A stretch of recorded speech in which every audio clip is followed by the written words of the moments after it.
Welcome to the Swim Chats podcast. I'm Shona Riddell, a writer, former journalist and ocean swimmer from Wellington, Aotearoa, New Zealand. For each episode, I'll feature a different guest from our swim community. They'll be dippers, adventure swimmers, coaches and conservationists with one thing in common. They all love being in the sea. So whether you're a swimmer yourself or just interested in stories about the ocean and people expanding their comfort zones, I hope you enjoy these swim chats. Please hit follow or subscribe so you don't miss an episode. Clarissa Dunn is a Radio New Zealand concert presenter, an event MC, a marriage celebrant, a soprano singer, and an ocean swimmer. Clarissa, welcome to Swim Chats. Oh, kia ora, Shona. So lovely to chat to you. Oh, kia ora. I must admit I'm feeling a little bit of imposter syndrome this morning, interviewing a seasoned presenter. Come on, you've got plenty of things in your amazing CV. I've seen it.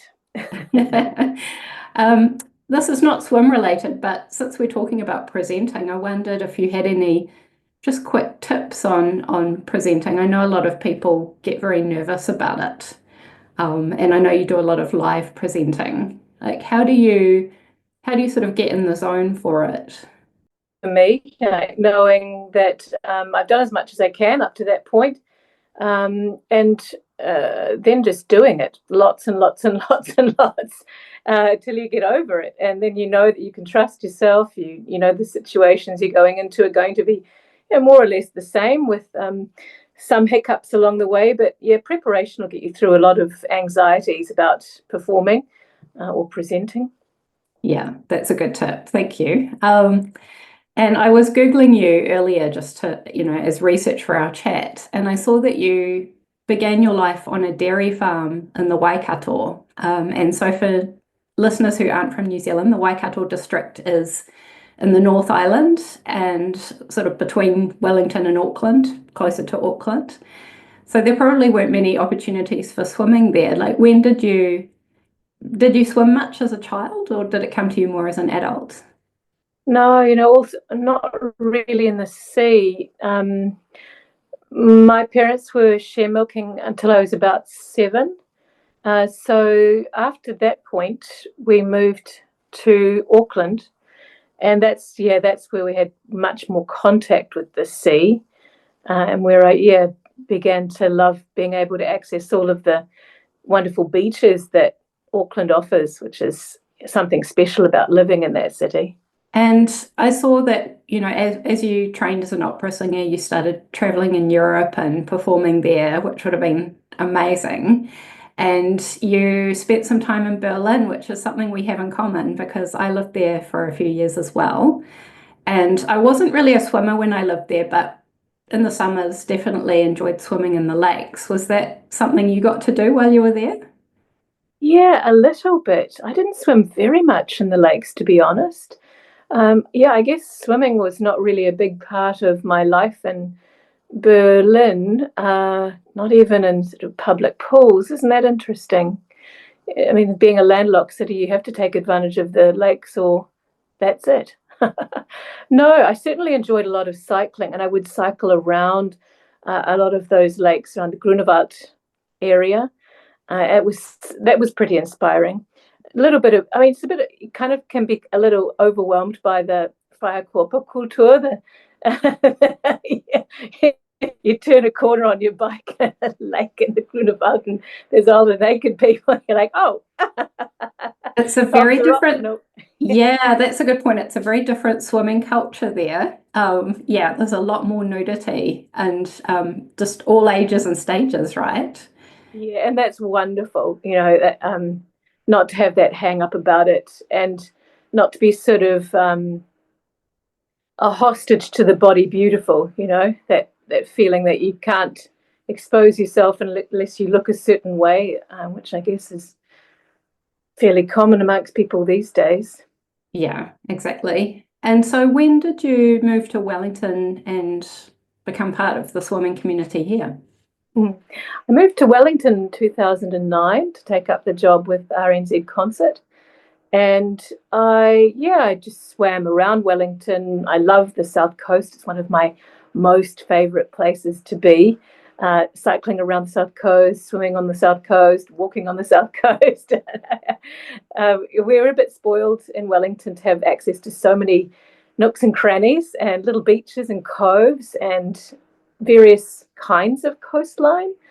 But I didn't start swimming with Barb's group, which is where I met you, Shona, until after my father died a couple of years ago.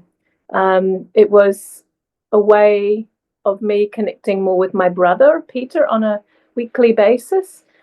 He had found Barb's group before me, and he's done a lot of ocean swimming clinics and had a lot of experience swimming distances in the ocean. And I thought, why don't I just give this a go with him? Go once a week and he can pick me up on his way there and we can just do this together as a way of supporting each other and connecting on a weekly basis, and me challenging myself a little bit because I had lessons as a child in the swimming pool, and I learned most of the strokes, but it never really stuck with me. It never really became something that I was extremely comfortable with, from swimming freestyle at least. I could spend ages in the ocean just bobbing around and swimming breaststroke and looking at everything, but I thought, it'd be more efficient and easier to get from A to B and have more adventures in the ocean if I can probably challenge myself a little bit more to swim freestyle better. And so that's been a little challenge, personal challenge. Every Sunday is just to try stretch my limits a bit more and to work on a little element of technique and talk to other people about how they swim better and what they do and try that out. So every Sunday morning is a real adventure in the sea with some fantastic people.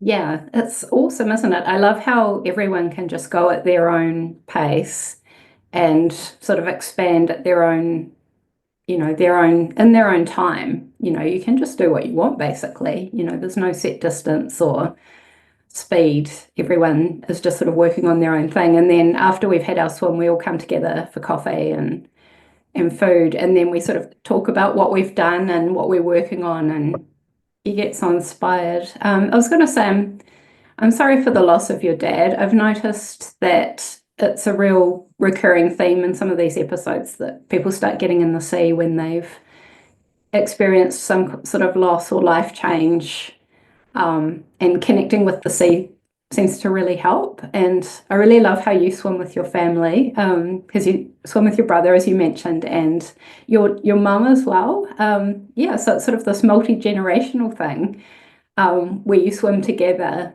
and I think that's really cool. Yeah, my mum loves the sea. She loves being in it and by it. She grew up in Tauranga, and her father had a deep sea fishing boat. He took charters and caught game fish. So she's had this long relationship with it from childhood. And so she adores that weekly jaunt to Freiburg Beach to come swimming. She's not going out big distances, but she does enjoy, getting in and sort of staying on the shore side of that first raft. It's just lovely thing to do together, and we all, no matter what mood we're in coming into it, we all feel much better coming out of the ocean. And it just it's like a weekly reset for all of us. But for me, I feel like it dissolves any sticky thinking. Also helps to ease any of those little niggles you might have in your body accumulated over the week. It's like a computer reset. Yeah, that's a really good way of describing it. And you enjoy swimming year round, don't you? So not just a summer swim. You like all the seasons.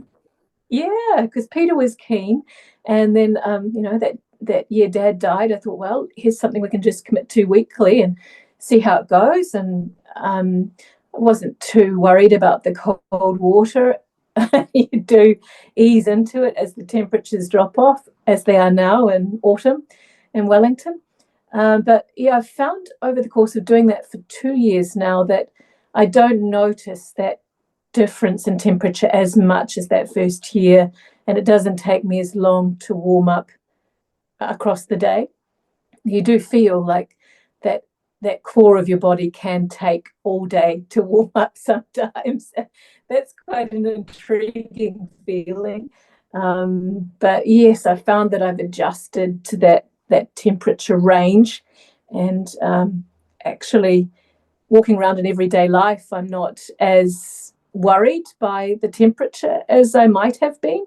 I don't find what most people find cold anymore. It's interesting how your body can adjust its parameters. That's right, your body and your mind, right?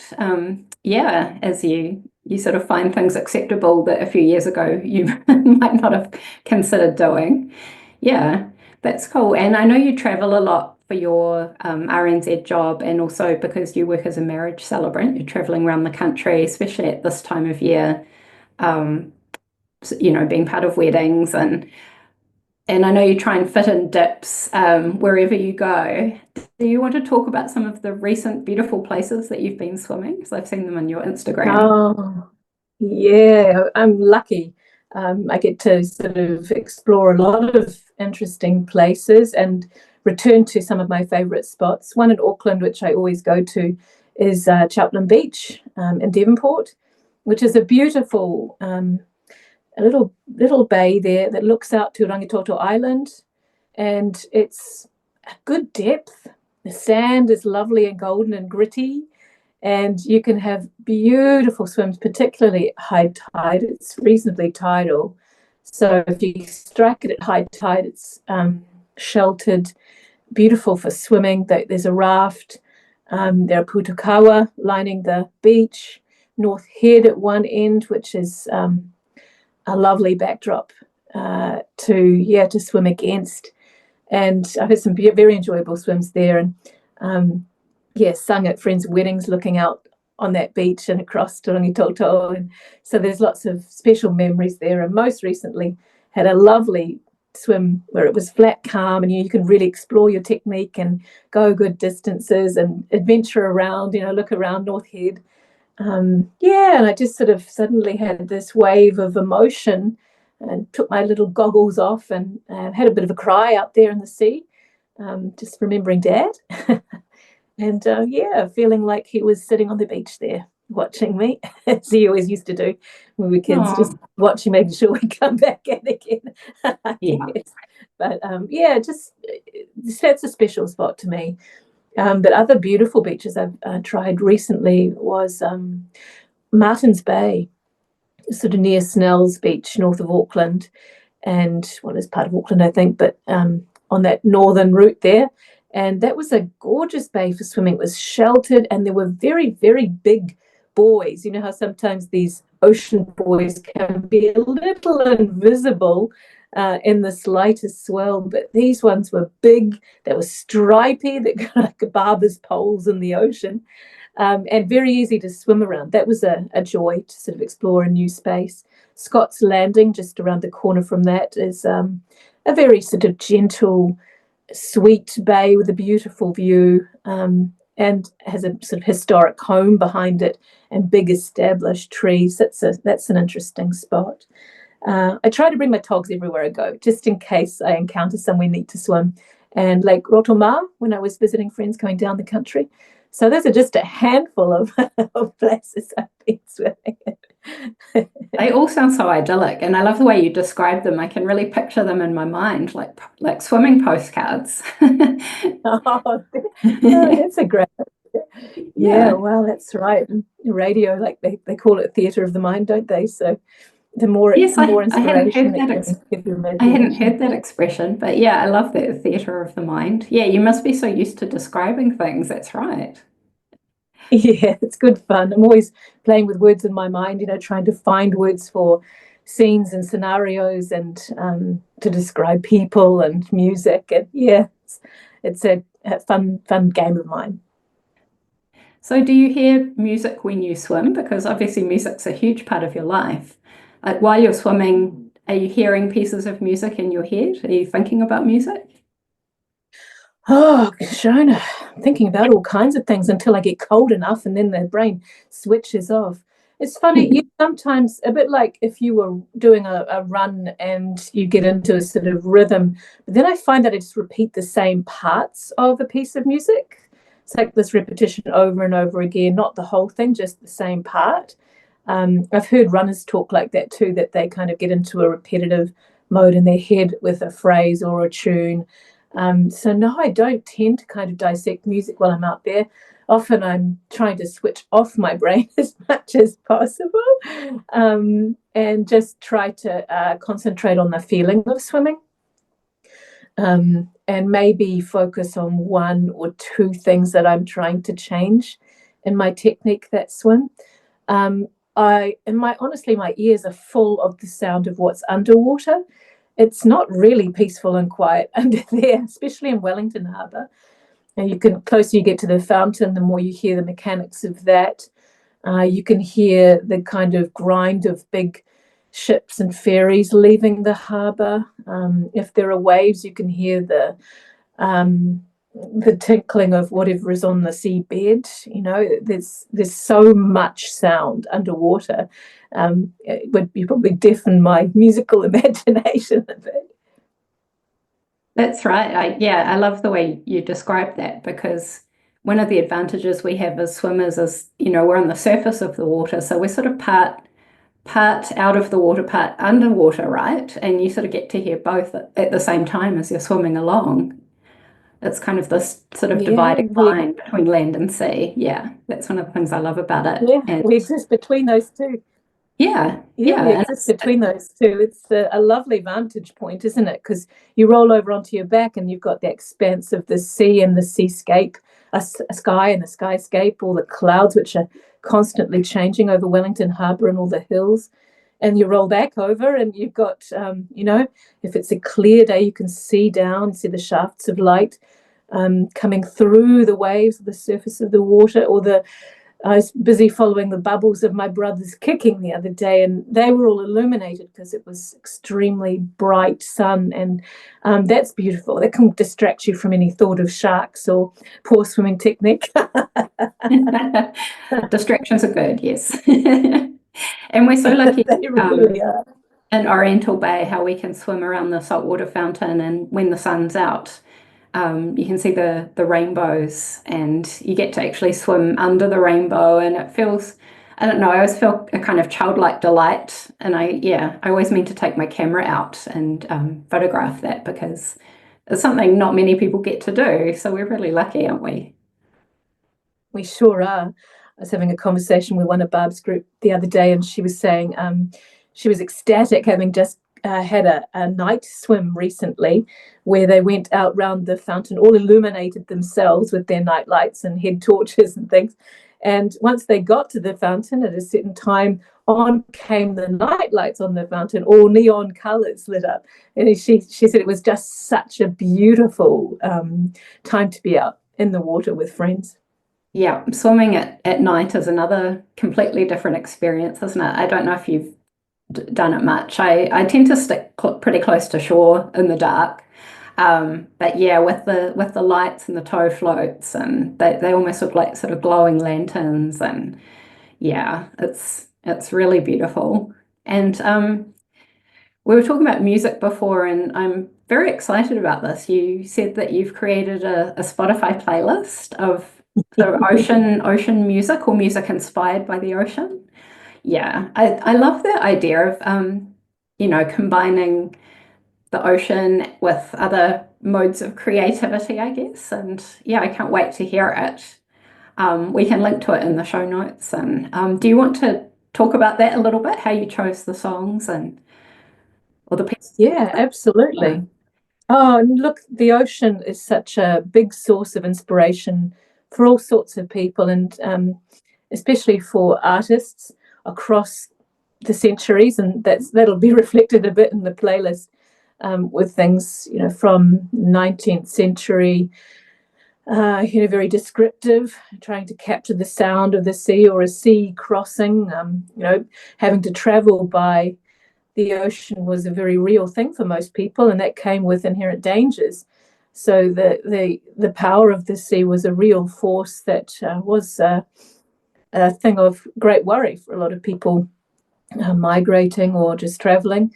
But yeah, the way of expressing the movement of the sea, the power of the sea, the joy of it, the light on it, is, I guess, just an endless inspiration for musicians and composers. So this playlist it's mostly classical music. This is enough things to choose from just to make one full of classical music. But one of the first pieces I put in there is a piece called Becoming Ocean, which is a work by John Luther Adams. He's an American composer whose music is often inspired by a lot of environmental concerns.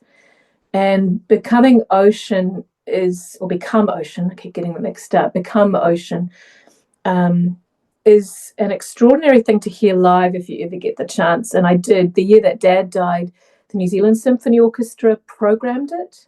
And I went along having heard a recording of it before, and I played some on the radio. But to be there in the Michael Fowler Centre, which is a big, cavernous concert hall, and to hear this music, which is designed to make you feel like you're right in the middle of the orchestra, which in itself is an experience that's full of waves of sound. And he wanted you to feel the depth and the waves and the spray of the sea. You feel like you are surrounded by so much water in that concert hall, and it's an immersive experience where you are listening to the rhythm of the ocean, the pulse of it, the light. You can hear the light coming through the depths.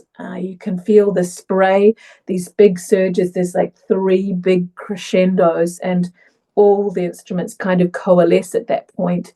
It's such a clever piece of music, and it's over 40 minutes long. So it's like this, almost like a deep meditation on the sea, where you are placed right in the middle of it. It's tremendous. So that's in there. What else is in there? There's some beautiful music from opera, things that are used in operas that are set on the coast to change scenes and reflect the different sort of seascapes, the times of day across the scene, that not only literally reflect the coastline at that time of the day, but also the internal state of the characters. It can kind of give you a sense of where the story is going emotionally. There's beautiful trio from Così fan tutte, which is sung on the shore as these 2 women farewell their lovers as they cross the sea. There's some beautiful music by Maisie Rika, a New Zealand Māori singer, and that's all about Tangaroa, god of the sea. I've put all kinds of things in there. I can't wait for people to listen. I can't wait to hear it. Oh, what's the name of the playlist? Does it have a name? Oh yes, I think it's just like Clarissa's Ocean playlist, but I'll give it to you. I might rename it. I'll give it to you when I've finished. I have to stop myself from adding things to it. Awesome. Oh my goodness. Yeah, I must admit I do tend to be a bit stuck in my 90s rock era when I listen to music, like Metallica and Soundgarden. And I always think of classical music as being very smart and sophisticated. Yeah, and I was going to ask, is there a good sort of entry point for people who might be curious about classical music, but they might not have had much exposure to it? Do you have a recommendation sort of for how people can get started with listening to classical, if that makes sense, or is that? Yeah, well, I mean, everyone's so different. It's hard to know what people will connect with first. But, movie soundtracks are an obvious start point for most people. Gaming soundtracks, often those are orchestrally scored. So you get the sound of the orchestra there, which is engaged with the emotion or the scene setting of whatever movie or film you're watching. So that's a neat way in. You can just look up the soundtracks and kind of get used to. I've put a little bit of music from the piano in this playlist too. You know, that film set in Karekare Beach. That might be familiar to your listeners. I would say start with the things that you encounter in your daily life, like television, movies, gaming, soundtracks. Sometimes finding pieces that are solo instruments. They may be orchestral instruments, they may be piano. And then, going from there, building up, just dip your toe in the water and then swim out into the great ocean that is orchestral music. Nice metaphor and good connection with today's topic, Clarissa.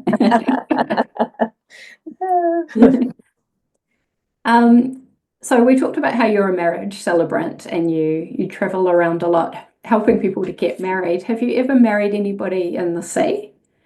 I imagine there must be beachside weddings, but does anyone literally get married in the water? Because I think I would if I was marrying again. I have seen videos of people, having ceremonies at sea or being in the water. I've never done it personally. I don't know whether brides would be too keen on ruining their dresses. But certainly I've taken a lot of weddings on beaches. They seem to be places of great significance for many people, and they're such stunning locations. Pose their own challenges. I took my auntie's wedding up at Waitangi, and there was an onshore breeze.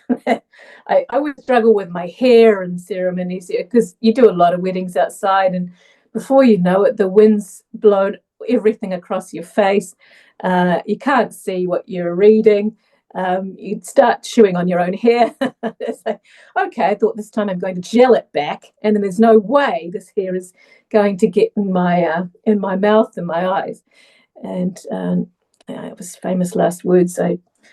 This onshore breeze came along and literally flapped the whole gelled flap over my face, like a comb over gone wrong. So you deal with the elements and you have to work with what you get. Yeah, especially in Wellington, I imagine the logistics of windy days must be challenging for They are, yeah. It's a Zealandia. The wind will blow all the chairs over, glonk, glonk, glonk, glonk, glonk, glonk, glonk, in one gust. You put them all back up, it does it again until people are sitting on them. I nearly lost the marriage registry documents once as they sort of hurtled towards the little lake up there. Yeah, it's the elements for you. There's no end of adventure in them.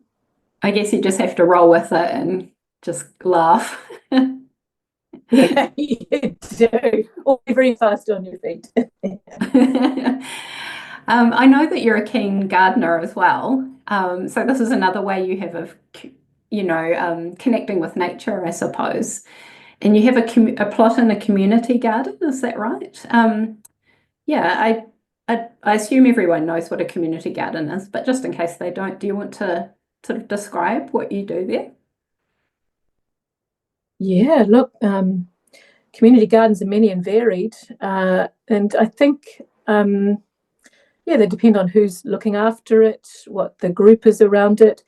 I found this one in Lower Hutt, where I live these days, and it has sort of been abandoned. I could tell that things had been growing successfully there, but things hadn't been tended to for a while, and there was a wee note up on one of the compost bins asking for interested people to get in touch with the council contact person.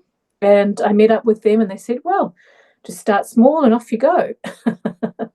So I did. I started in a corner of this garden, and slowly I bumped into neighbours of the garden, and they came and got their fingers dirty again. And now we've got a little group. We've sort of expanded, not terribly much. It's really probably a core handful of about 4 or 5 people who maintain this garden space. And we have lovely conversations with people coming to use the basketball courts, or kids and families playing at the school, little old ladies with their Dogs come down to pick a few bits of leaves of spinach or some beans. Young children who are interested in what's growing, and a little girl last night who said she wants to come along and help on a Sunday. And so it's a nice way to meet people in your community. Otherwise, I mean, I live on my own. I can be quite isolated here if I don't go out and, find people, find reasons to talk to people. So that's been lovely. And we're just learning as we grow. And it's beautiful. We've formed a network of growers across the Hutt Valley now. So we have, thanks to the community liaison person, the council community liaison, Grace. She's been great and instrumental at getting us together so that there's a bit of support among the growers. So we'll host the next one at the Waterloo Community Gardens coming up in May. So looking forward to meeting even more people who are trying to do the same or similar sorts of things across the valley. That's awesome. I've heard that seaweed is an excellent fertilizer as well. I don't know if you've tried that.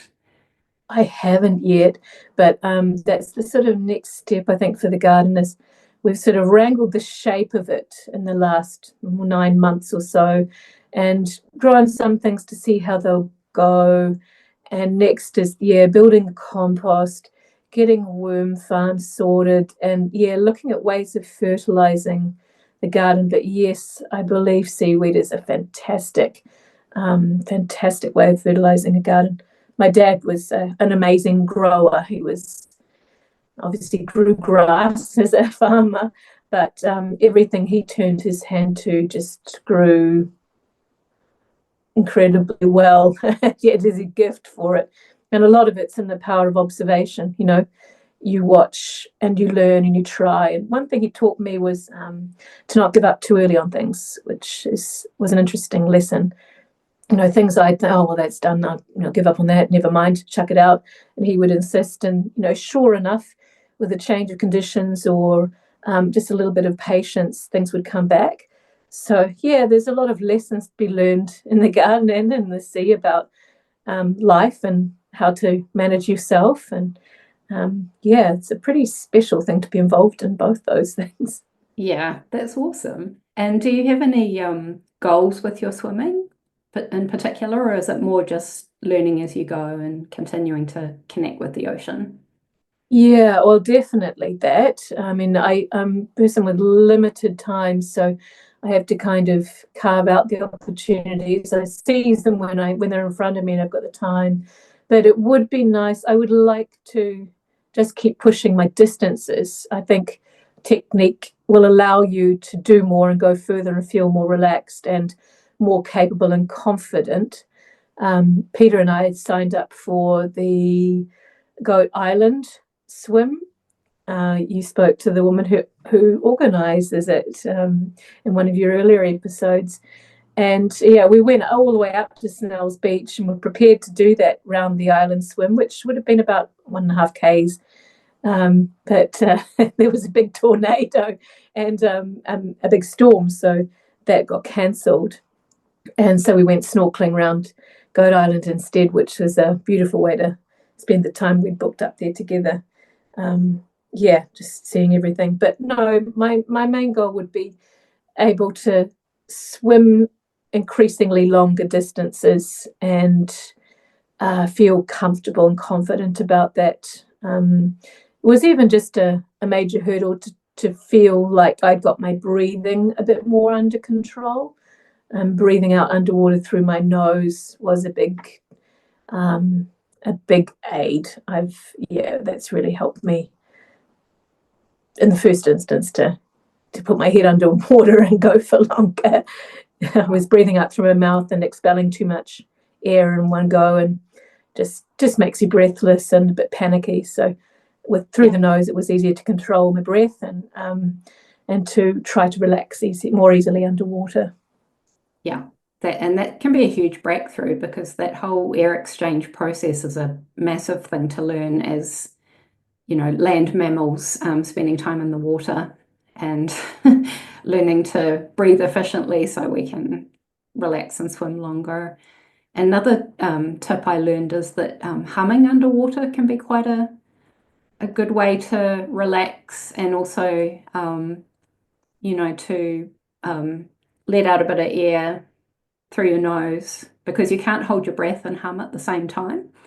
So that's something I do sometimes. It's another kind of audio experience as well, listening to yourself hum underwater. So that, I don't know if you've ever tried that. No, I haven't, but humming's a big part of warming up for singing, so I will give that a try. Just going to ask if you still perform as a soprano. Do you still do Yes. live concerts? Yes, yeah. The next thing will be in the chorus for New Zealand Opera's La Boheme, Puccini opera. That's coming up in June, I think. So yeah, we'll start rehearsals in the next wee while. I've got to start looking at my music again. Wow, that's exciting. And that will include Wellington, obviously. I will have to put some concert dates. Yeah, it's just in Wellington. Oh, it's just in Wellington. Oh, yeah, I'll think it. Well, I mean, it's national, but Wellington has its own chorus. Yeah, I'll include the link to your upcoming performance in the show notes. And where else can people find you? Oh, if they're listening to RNZ Concert, I'm often doing the live broadcasts from the Michael Fowler Centre with the New Zealand Symphony Orchestra and other ensembles. I'm on Instagram if people want to follow me there. What else? Yeah, mostly that. Awesome. Oh, and the most important question of all, we haven't talked about the porridge yet. It's not really a question, it's for a statement about how much we both enjoy the porridge at Graham's kiosk at Freiburg Beach after our swims. I don't know if you want to talk about the porridge. Oh, I do. Yes, that porridge feels like a real treat because I don't like eating before I go swimming. So afterwards, I'm really ready to chow down on that delicious porridge. I had some on Sunday and it was beautiful. It's creamy and warm, and it had a topping of spiced poached plums and toasted coconut. It's very bougie, but it's so delicious. It's really, it's delicious, and it's really good for warming the core temperature. So I feel like we're doing our bodies a service as well by by eating it, especially in the colder months. Absolutely. It's such a treat. And it's just nice to hang out with everybody and debrief on the swim afterwards and talk about where you're off to next on your swim adventures.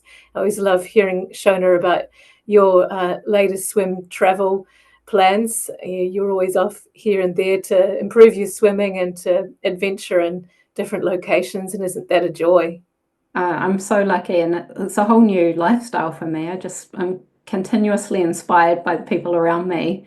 Learning about all these different swim options and ways of learning about swimming and opportunities. So it's a great community. And Clarissa, thank you so much for your time today and persevering with the technology challenges that we had. Thanks for listening to this episode of Swim Chats. Please remember to follow or subscribe to the podcast so you don't miss an episode. And if you enjoyed it, you can leave a 5-star rating and review, which helps other people find it too. Enjoy the water, and we'll see you next time.